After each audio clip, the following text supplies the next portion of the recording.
well, here we come back to Galileo, right?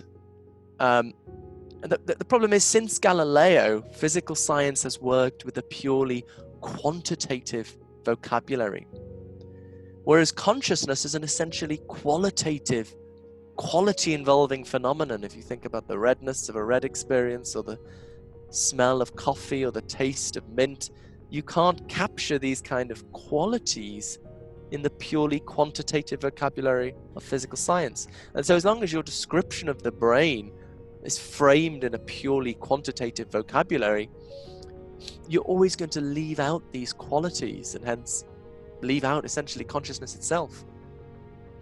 So I think the philosophical case against materialism is quite compelling, as more and more professional philosophers are appreciating.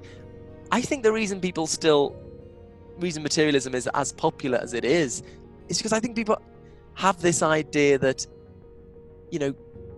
look at the success of physical science in accounting for more and more of the universe we live in, creating incredible technology.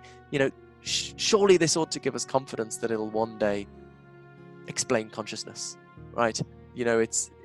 So we draw an inference, a sort of inductive inference from the great success of science to, okay, there's a deep problem with consciousness, but surely physical science, it's explained everything else, it'll one day explain this.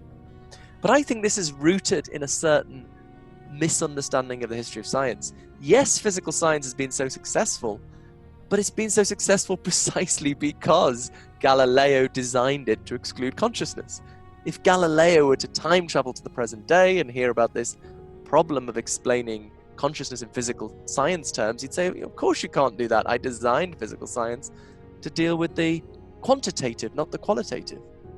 And the fact that it's done incredibly well dealing with the quantitative, since the qualitative was taken out, doesn't give us any reason to think it's going to be able to apply itself to the qualitative reality of consciousness.